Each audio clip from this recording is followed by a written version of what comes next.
Hey, thank you.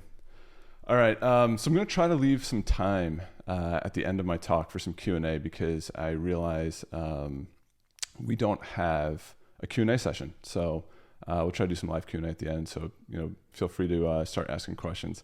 Andy, thank you for the kind words. Definitely not all true, but appreciate it. I say not all true because I think a lot of the best ideas that we see come into ExpressionEngine are from the community and from the team. The team openly pushing back as a whole. For those who haven't seen, this week there was the question posed, like, what one thing would you change in the ExpressionEngine control panel if you could change something in Slack? And I feel like that thread is pure gold. The ideas, we have big picture ideas often, but what we saw in that thread was like, wow, okay, yeah, this is some really good feedback. So if you haven't checked it out, please check it out. Please give us feedback. So, all right. Well, with that being said, let's get started here. All right, so before I get going, I want to say thank you. As Andy mentioned, the EEConf committee, they work tirelessly. They do a ton of work. I've gotten a small picture of this when we were working with Andy day in and day out, and just how much work goes into it. And they really do a lot of work behind the scenes to make this conference happen, the monthly events happen, and then the in-person event happen as well, from vetting venues and lining up speakers. So thank you. Thank you for that. All right, so I'm kind of excited for this presentation today and this event. I say that because I've never given a state of ExpressionEngine talk, and this is the first time I'm going to do it. And before we do that, though, I want to jump into story time. I know this sounds funny, but recently I was on the Soul Space podcast, and one of the questions came up, which was, hey, can you tell a story about how you acquired ExpressionEngine? And as I was telling it, it kind of dawned on me, I don't think I've ever told this story publicly. So I felt it's appropriate. I felt it was appropriate to share the story here. So let's jump in. So 2018, really, I'd say the conversation started in 2017. And just by way of reference, I'm doing this without notes. So if anybody has questions, why don't you throw them up, and I will try to keep an eye on the chat here as well. But 2017, I think it was the conference in Denver, if I recall correctly. I had the opportunity to just sit down with Derek Jones for a little bit, share some thoughts around ExpressionEngine, hear some of his thoughts. We got on the topic of acquisitions, what we had done with EE Harbor, what we had done with some other Laravel applications at the time. And in passing, the topic came up, hey, what about, Packetide acquiring ExpressionEngine?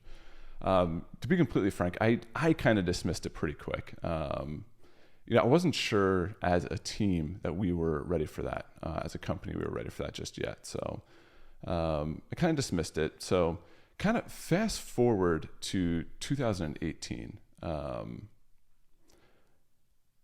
I guess it was probably early summer. Kind of brought the topic back up with Derek specifically. Told him we might be interested in chatting. And some point during the summer, I found out that Rick and Derek were going to be at the conference in Nashville. So I ended up telling them, hey, yeah, let's sit down, let's touch base, and just talk about what would it look like to put the pieces together. And they said okay, and then kind of opening morning, hour one, it was announced that Digital Locations had acquired ExpressionEngine, that they were going to make it open source, and they had these great plans for it. And ultimately, I pinged Derek, and I was like, hey, just assume we don't need to chat anymore. He goes, yeah, that's correct. We have a really good opportunity here, and we're running with it. So I said, okay, great. So let's go forward. So end of year 2018, so about a month after the conference, I got a call from Rick and Derek, and Digital Locations wanted to acquire EE Harbor and Packetide as a whole. So we spent about a month on a series of calls with them discussing the specifics of what it might look like and things like that. And as we assessed it, just kind of really felt like we weren't done with Packetide. We weren't done with EE Harbor. We weren't ready to just join forces with them. for a lot of different reasons. It was a good opportunity, but just didn't feel like it was the right move at that time. So we ultimately, about a month later, probably mid-December, said no. And by the way, all these dates, this is going from memory, so they could be off. Honestly, it'd be kind of fun to get, Rick or Derek to sit down with me at some point and kind of talk through this story. But that's roughly the end of 2018. So fast forward, 2019. In 2019, I got a call. I'm trying to think when it was. It was probably 2 weeks before the ExpressionEngine conference in Minneapolis. If I recall correctly, it was Minneapolis. And it was basically informed from Rick, hey, Rick and Derek again, hey, Digital Locations is going to divest ExpressionEngine. And we want to know if Packetide is interested in picking it up. At that point, this is kind of 2 years later, if you will. We've had time to mull it over. We just said, yes, absolutely, right off the bat. Really put the pieces of the agreement, the acquisition, how it was going to flow. You get into, domains and docs and repos and all this kind of stuff. Put all those pieces together really quick, maybe a week and change. And then we knew we couldn't announce it just yet. So again, this is literally just before the conference. We knew we couldn't announce it. And that's due to legality reasons for Digital Locations. They have these blackout periods for publicly traded companies where you can't release something of substantial news within a certain time period before earnings. So we go to the conference. Nobody from LS Lab is there. It's a little awkward. We kind of knew it would be. And then the last day of the conference, Digital Locations, this is, at this point, quite frankly, Rick and Derek were no longer there either, but Digital Locations decided to announce that they were divesting ExpressionEngine. Made it insanely awkward for us. Not really saying anything, not sure if we can or we should. We kind of just decided, hey, we need to stick with not saying anything at this point. I even got text from them like, oh, I'm so sorry. This has got to be like super awkward. And we're like, it really is. So that kind of brings us, up to today, if you will. And today I'm excited to share, a bit of, where are we now? And I'm excited to share where we are we now from a few different perspectives, if you will. We're finally at a point where we have enough data, kind of from the work of our team, that we can bring to the surface. We can talk about where we are, a little bit about where we're going as well. So let's dive in. So 2022, we're going to look at 2022 and 2023, so roughly 16 months to be specific. So in 2022, as a team, we had done 17 releases of ExpressionEngine 7, 18 releases of ExpressionEngine 6. We did 4 releases of ExpressionEngine Pro, 100 releases even on EE Harbor, and we did a release of 1 additional LS Lab add-on. So that was 140 releases in total in 2022. That's a lot of releases. However, in 2023, we're basically 4 months in. We've done 12 releases of ExpressionEngine 7, 8 releases of ExpressionEngine 6, 5 coil pack releases, and 86 releases on EE Harbor. Excuse me. So that's 106 so far this year and counting. So what does this include? Again, this is in a 16-month time period. So this includes entry cloning, multi-factor authentication, a whole bunch of field types in ExpressionEngine 6.3, the number buttons, selectable buttons, range slider, value slider, a notes field type, as well as conditional fields. The release of ExpressionEngine 7, bringing with it a new file manager that's powered by FlySys, a large, widespread performance improvement. We did ultimately port that back to ExpressionEngine 6.4 as well. We implemented structure right into the core. We added ENV file support, the ability to have channel fields side by side in the entry editor. That wasn't possible since EE3, so we're very excited to get that in. We added vertical support for grids. We added a new control panel theme. We made the secondary navbar collapsible throughout the entire control panel. We added a new cloud file storage locations add-on. We also integrated low search as pro search and low vars as pro vars right into the core. In addition to this, we also shipped a new add-on development approach. Hat tip to the community for that. I know that many people came together to make that happen, and then I know we wrapped a lot of that in CLI commands and worked on docs. So beyond those, there's actually a lot more, but we're not going to call those out just yet. So reflections. in a 16-month time period, that's a lot to move forward. I think for me compiling this, it was good to see that. It was good to see, hey, this has moved forward a lot in 16 months. Quite frankly, there's a lot more to come as well. Hand in hand with this, though, all of this forward movement has led to a few other interesting observations. So, for starters, one-click updates. I know, right? That's an interesting one. But you see, in 2021, the one-click updates were up 75% over 2020. In 2022, however, one-click updates were up 60% compared to 2021. So as a quick side note, 2022 was also the highest number of one-click updates for ExpressionEngine that there's ever been. 2023 is currently running at 13% above 2022, sorry. And this is actually without a minor update to ExpressionEngine year to date. We've only done patch releases. So we do anticipate this 13% growing significantly over the course of the year as we release several larger updates to ExpressionEngine 6 and 7. So this is encouraging for a few reasons. For starters, it represents a large number of sites, one-click updating as a whole. Staying up to date doesn't just ensure the best experience. It also helps you stay on top of security updates. And we can't underestimate how important this is today, especially in the world we live in. So the second reason this is interesting is because it does correlate with the number of ExpressionEngine sites running version 6 and 7 specifically. So in 2022, we saw a 164% increase in the number of sites running ExpressionEngine 6 and 7 over the number of sites running ExpressionEngine 6 in 2021. Please note, that's not 64%, that's 164%. Also, we did compare this to ExpressionEngine 6 in 2021 as ExpressionEngine 7 wasn't released yet. So in addition to this, based on year-to-date figures, the install base of ExpressionEngine 6 and 7 is currently on track to grow by 62% in 2023. And that's actually 62% over 2021 and 2022 combined. Again, this is without any minor releases year to date. We do expect this 62% figure to grow with the upcoming minor releases as well. So when I say minor, I mean the second dot. So like 7.3 would be the next release, if you will. We have done patch releases, which is like 7.2.17. Baseline, these are encouraging figures. This is really good to see. Now, I want to turn our vision towards the present, if you will.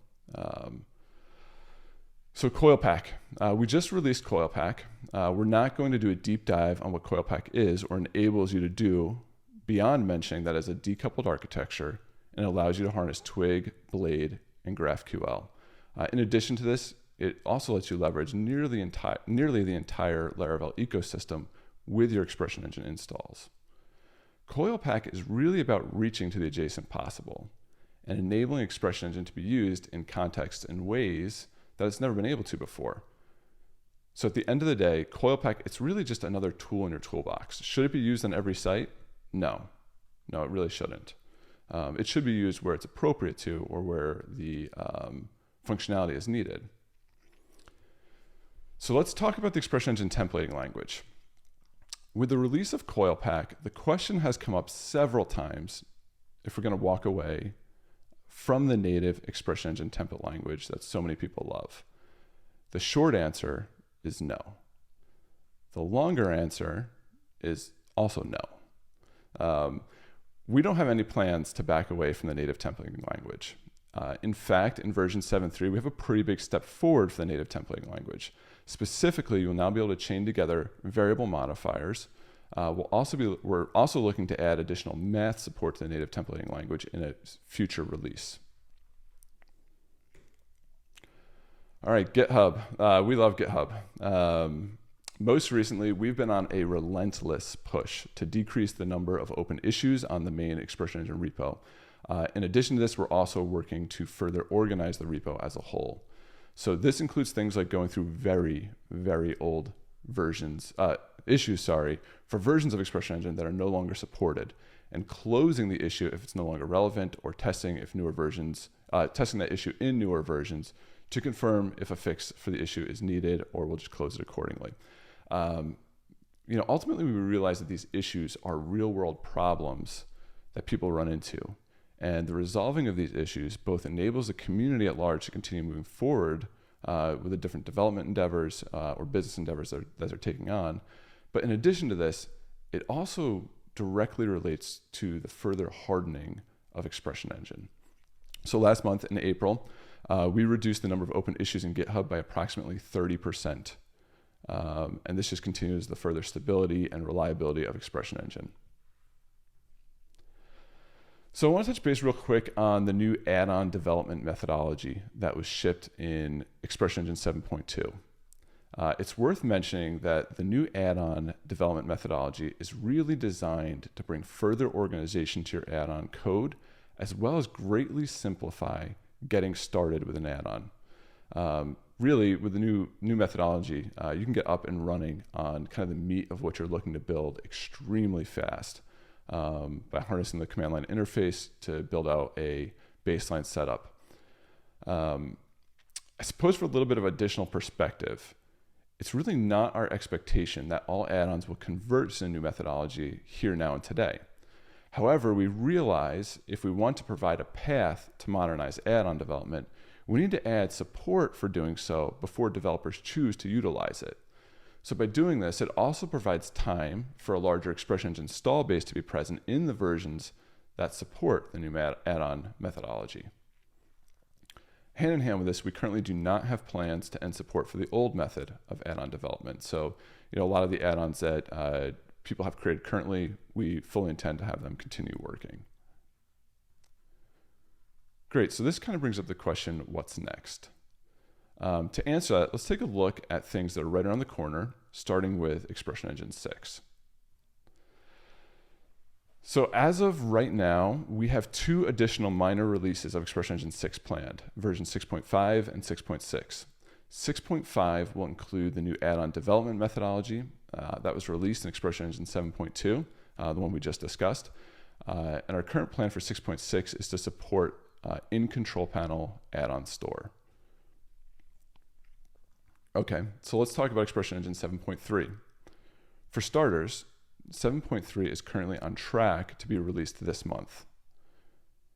Version 7.3 will require MySQL 5.6.4 as a minimum.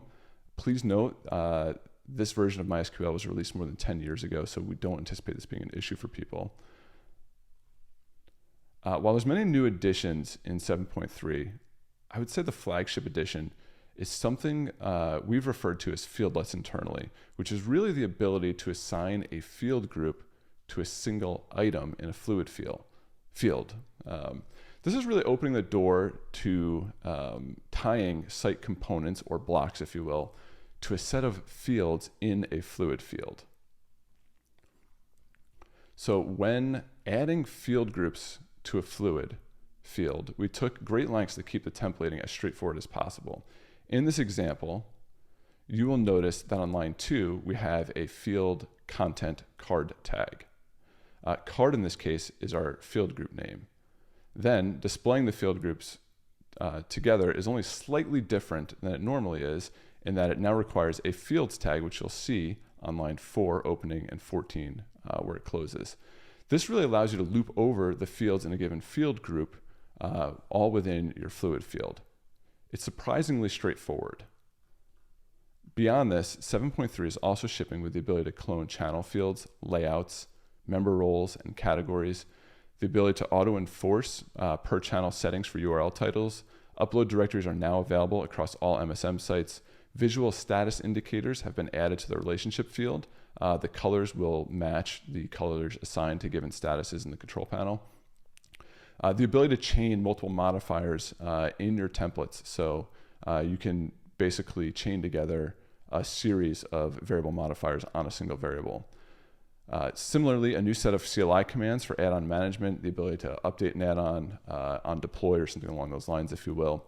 The ability to for tabs now to be used as content in the entry listing screen. So a good example of this would be if you want to show a structure URL or the language of a given entry from transcribe or publisher, you can now do that right from the tab file. The ability to override the control panel session length from the config file. This is one that's popped up many a times over the years. I know LS Lab intentionally removed it, I believe in V3. Might have even been in V2 to further keep things secure, if you will. Looking at the overall equation, we felt as though, this is a needed move. We didn't believe that there was a security degradation at this point in time for doing that. And in addition to all this, we're also bringing in 7.3 a new front-end prolit that allows you to create channel entries on the front end of your website. All right, so REST. This is on the Coilpack front. While we have a lot planned for Coilpack, one of the things we are planning to add is REST endpoints. All right, so in closing, when we released Coilpack, we had mentioned that we were bringing to fruition the first set of multi-year arcs we set out to accomplish when we took over at the helm of ExpressionEngine. This was really accomplished through the culmination of forward movement in ExpressionEngine, which we talked about today, as well as opening up new possibilities with Coilpack, as well as a large array of additions beyond what we talked about today in the ExpressionEngine core. We're excited to continue these endeavors. While we're continuing these, we're also going to start a second set of multi-year arcs in the very near future. So we'll share more about those likely at the fall conference, what those multi-year arcs are. So all right, I did save some time here if we want to jump into Q&A. If anyone has questions, I felt it was appropriate to do that since we don't have a Q&A session with the EE team on the calendar today. So